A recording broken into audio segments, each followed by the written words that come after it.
Ô, Bodão, agora a gente vai para os bastidores. Daqui a pouco a gente vai falar também de Galo e Vasco. Já tem escalações prontas. O Milito está lá dando entrevista. O Galo saiu grandão da sua classificação na Libertadores, jogando muito bem, né? O Vasco não está na Sul-Americana, então a última fotografia que a gente tem é o Vasco que se classificou na Copa do Brasil nos pênaltis, né? Aliás, se levar para os pênaltis, já deu Vascão, hein? E nessa Copa do Brasil é pênalti Vascão, pênalti Vascão, pênalti Vascão.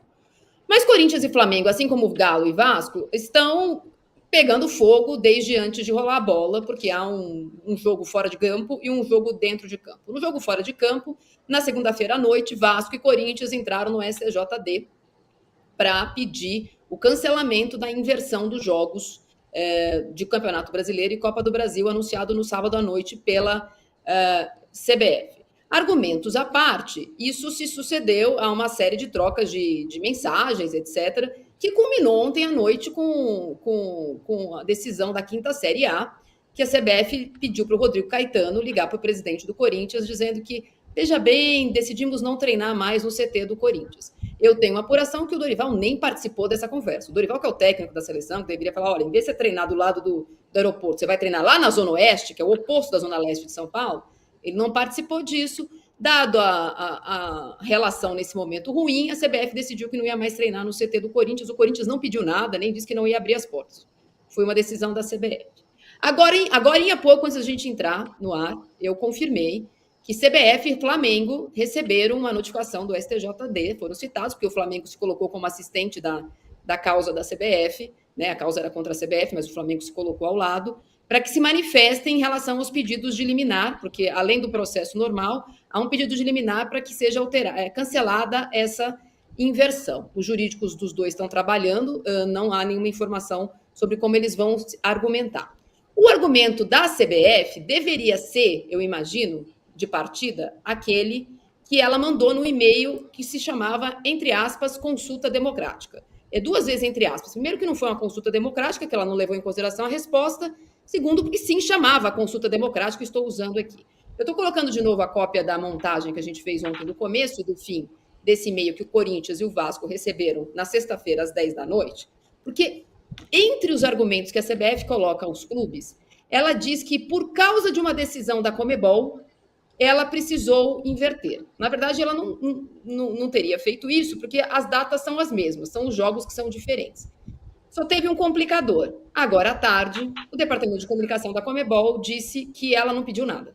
A Conmebol não teria pedido inversão nenhuma, nem a troca, nem a marcação do jogo do Racing com o Corinthians, nem o jogo do Galo pela Libertadores. Ela tem a prioridade para marcar as partidas marcadas nos dias que elas estão, poderia manter os jogos do jeito que eles estavam. Corinthians e Flamengo num dia, com o jogo do Atlético Paranaense no final de semana no mesmo dia, o Vasco no meio da semana com o Galo e no final de semana com o São Paulo.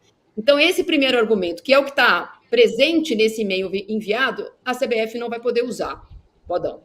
Mas acho que, de qualquer forma, esse bastidor até agora pesa mais contra o Corinthians do que contra o Flamengo e pesa mais para o Vasco do que para o Atlético Mineiro, que entra em campo com essa mochila nas costas. Estamos sendo injustiçados, jogadores que não têm nada a ver com essa história vão entrar em campo daqui a pouco com a mochila nas costas. Eu acho que jogadores mesmo entram em campo hoje não pensando muito nisso. Acho que ganhar é uma decisão, o Brasil inteiro jogos sensacionais, Corinthians, Flamengo, Atlético e Vasco, muita tradição, muita camisa. Mas o que a CBF fez molecada, a CBF não tem crédito nenhuma, nem essa atual, nem as anteriores. A gente sabe que é essa CBF. E sabemos que é o STJD, que também eu não confio nele. Passaram a perna no Corinthians. O Melo, ele é fraquinho para combater com esse pessoal aí. Ele não passaram por cima dele, ele não tem moral, não tem autoridade, não é um dirigente. Ao contrário, para falar aqui é fácil fazer, vamos mexer. E mexeu na regra durante o jogo. Lamentável, atitude lamentável dessa CBF que, puxa vida, não endireita nunca, né? O presidente da CBF, quais são os trabalhos do presidente da CBF no futebol brasileiro para merecer esse cargo tão importante, não? É lamentável, deram uma molecada em cima do Corinthians e o Corinthians vai sofrer com isso. Não tem outro argumento. Qualquer argumento. Ainda tem gente que fala que ela tem o poder, não sei o quê. Você só mexe no regulamento, todos sentarem e existir um acordo entre eles. Aí sim. Mas vontade própria de alguém não pode mexer no andamento do que já está escrito, assinado, um recado da CBF. Mais uma. Pois é, eu vou contar um negócio agora aqui, que é um bastidor bobinho, né? Primeiro, para ligar para o Corinthians, para dizer que não ia mais treinar no CT, o presidente do Corinthians, como eu disse ontem, está esperando uma ligação do Edinaldo desde sábado, quando o Edinaldo respondeu por WhatsApp assim, daqui a pouco te ligo, e não ligou. O Júlio Avelar, com o diretor jurídico do Corinthians, idem, não respondeu e não ligou mais. Aí, ontem, quem ligou para o presidente do Corinthians foi o Rodrigo Caetano, diretor de seleções, para dizer que vai treinar no CT do Palmeiras e no CT do Corinthians. Obrigado, lamentamos esse momento, esperamos passar por essa turbulência. O jogo hoje, Renato, é no Rio de Janeiro. Esperava-se, sei lá, espera-se, vai ter lá o delegado da partida, aquele monte de aspone que normalmente a gente vê em campo e tal. O Edinaldo vai no jogo? Não vai, sabe por quê? Está embarcando agora para a Europa. Agora, está no aeroporto. Porque no final de semana ele vai assistir a final do campeonato no Mundial de Futsal. Então ele vai parar na Europa primeiro, e depois ele vai para o Uzbequistão, onde o Brasil joga sábado, domingo, aliás, acho que é domingo. E tenta o hexacampeonato, vai jogar contra a Argentina ou França, que fazem amanhã outra semifinal. Então, enquanto está acontecendo tudo isso, e enquanto está marcado para amanhã também o julgamento de uma liminar que mantém ele no cargo como presidente da CBF, ele está indo agora, nesse momento, embarcando, fazendo ali os trâmites legais para embarcar para a Europa. Do lado do Flamengo, sobrou para o Flamengo fazer o papel de malvadão. E eu não acho que é o Flamengo o malvadão dessa história, não. O malvadão da história é a CBF. Quem não sabe contar 1, 2, 3, 4, não cabe essa quantidade de jogo. Só que a vidraça agora vai sobrar para quem estiver no Maracanã, o Landim, o Marcos Braz, é eles que vão responder por essa canetada da CBF.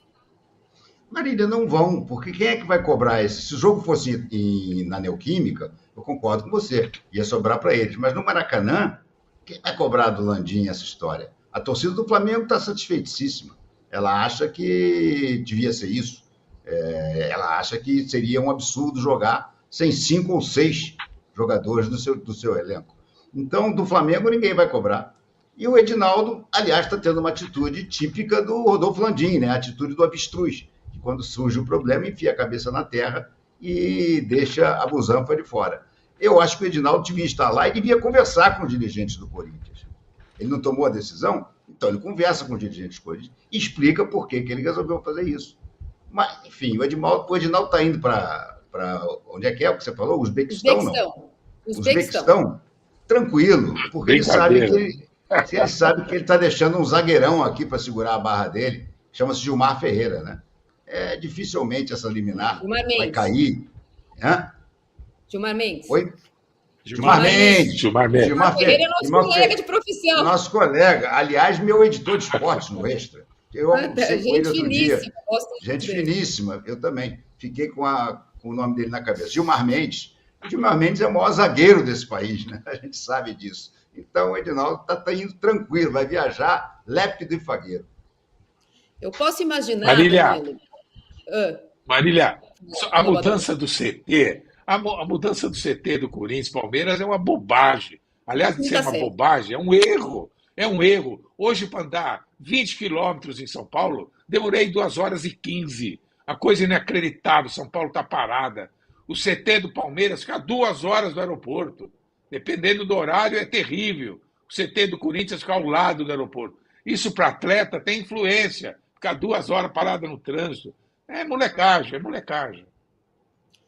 É desnecessário, inclusive, porque o Corinthians não retirou, não pediu a chave de volta, ao contrário, ainda falou, não, mas uma coisa é uma coisa, outra coisa, e o Rodrigo Caetano falou, não, nesse momento, veja bem, é melhor, e pediu para a Leila, e a Leila aceitou. Ô, Danilo, você publicou hoje no seu blog, e eu queria chamar você para conversar, porque a gente está falando do Edinaldo, o Edinaldo que é, muitas vezes esse dirigente que parece ser uma figura nova no futebol, porém não é, né? Durante muitos anos, diretor-presidente da Federação baiana, transitou nos bastidores como vice várias vezes, em várias comissões, e você publicou uma matéria, queria que você falasse sobre a sua matéria, depois você publicou a nota que a CBF te mandou. Conta um pouquinho sobre isso, por favor. Pois é, no meio toda essa crise com Flamengo, Corinthians, Atlético Mineiro, Vasco, aí, com a mudança do calendário, o Edinaldo tem também, de novo, uma crise nos bastidores ficando quente de novo, né? A gente já tinha tido isso, deu uma arrefecida, digamos assim, agora voltou a ficar bastante quente. O Edinaldo que tem problemas ali no dia a dia na entidade, com alguns departamentos, com alguns diretores, com alguns clubes e confederações. E eu já tenho ouvido isso faz uns dias aí, né? E ontem eu terminei a apuração, entrei em contato para ver se ia ter um posicionamento, não teve, e publiquei hoje a matéria, 5h30 da manhã, contando sobre todos esses problemas de relacionamento e que tem muita gente na CBF torcendo para que o julgamento, que já foi adiado tantas vezes, finalmente aconteça amanhã. 7 vezes. Amanhã 7 vezes.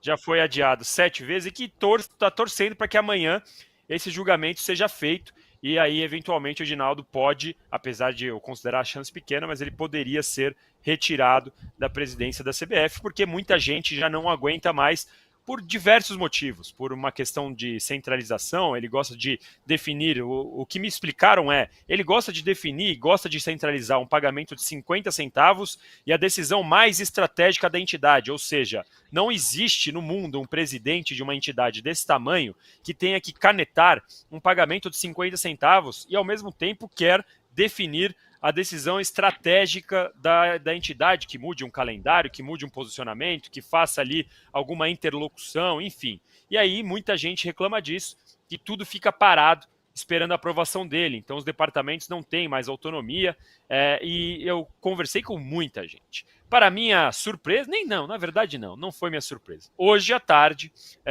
entraram em contato comigo da CBF mandando um documento com assinaturas de 6 diretores e o Dorival Júnior, dizendo que eles têm sim uma relação muito harmoniosa com o Edinaldo e eu, como escrevi na coluna, mantenho a minha apuração dizendo: há sim problemas de relacionamento entre Edinaldo, entre gerentes, diretores e todos os tipos de pessoas ali na CBF, clubes e federações. O Edinaldo vive sim um momento conturbado e esse julgamento de amanhã tem muita gente assim, ajoelhado com as mãos para o céu, torcendo para que ele saia da CBF. Enfim, fiz o nosso papel de jornalismo, liguei para todo mundo, tentei o posicionamento, não teve, publiquei. Hoje à tarde, o posicionamento veio com essa carta e, mais uma vez, eu reitero, mantenho a minha apuração, Marília. Eu acho que esse comportamento deve ter alguma coisa na cadeira, né, Danilo? Porque se a gente pegar o recorte dos presidentes da CBF deste século, qual deles não era centralizador, mandão e tinha uma postura meio dono da lojinha? Eu acho que no caso do Edinaldo tem também um pouco de ciúme, né? Porque a alçada dele à presidência da CBF, ela foi sobre alguns vices que achavam que estavam na frente dele, né? Então ele também sofre. Não estou defendendo o Edinaldo, não, estou contando só o cenário, porque o Ricardo Teixeira era o soberano, depois o Marinho era soberano, o Marco Polo, o Caboclo, eles meio que foram colocados ali em conteste para toda a árvore embaixo deles funcionar. O Edinaldo tinha, né? Difícil a gente ver um dirigente com rejeição, mas ele tinha rejeição quando ele foi alçado para o lugar do Caboclo antes da sua primeira reeleição. Então também tem essa questão de ter ali gente de olho, que estava de olho antes mesmo dele virar o presidente da CBF. Eu vou mudar de assunto, porque se o Edinaldo, o Bodão, embarcou tranquilamente